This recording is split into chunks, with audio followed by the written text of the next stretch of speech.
Sang CEO menyamar sebagai karyawan biasa dan bekerja di pabriknya sendiri. Saat di kantin, dia terkejut menemukan bahwa semua makanan di sana adalah untuk vegetarian. Pria itu tidak terlalu memikirkannya dan meminta kepala koki untuk memberikan paha ayam.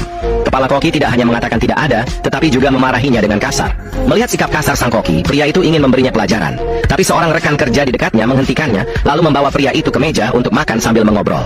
Dari obrolan itu, pria itu mengetahui bahwa mereka sudah lama tidak menyajikan hidangan daging.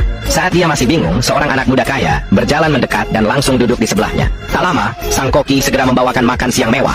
Pria itu heran, langsung bertanya apa yang terjadi. Dengan sombong, anak kaya itu berkata bahwa karyawan rendahan seperti mereka tidak pantas makan daging.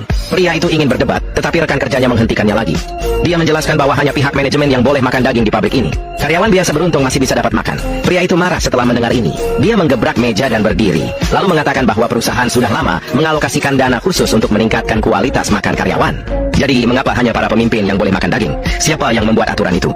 Anak kaya itu menjawab dengan percaya diri, mengatakan bahwa dialah yang membuat aturannya. Oh, bagaimanapun, para petinggi tidak bisa mengendalikan apa yang terjadi di sini.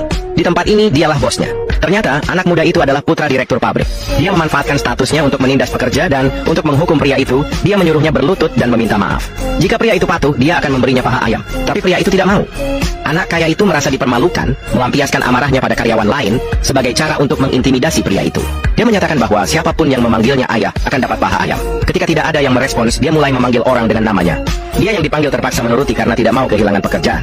Merasa puas, anak kaya itu memberikannya paha ayam, lalu beralih memarahi pria itu. Dia melempar sepotong daging ke lantai dan menyuruh pria itu memungutnya dan memakannya sampai bersih, kalau tidak dia akan memecatnya. Pria itu tidak bisa menahan amarah lagi. Di depan semua orang, dia menghajar anak kaya itu. Semua karyawan yang hadir tertegun.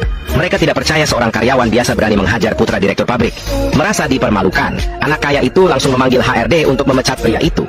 Tapi di luar dugaan, manajer HRD adalah istri pria itu. Dia hanya belum tahu bahwa suaminya adalah sang CEO. Jadi malah dia yang meminta maaf kepada anak kaya itu atas nama suaminya. Jangan kemana-mana, tunggu part 2.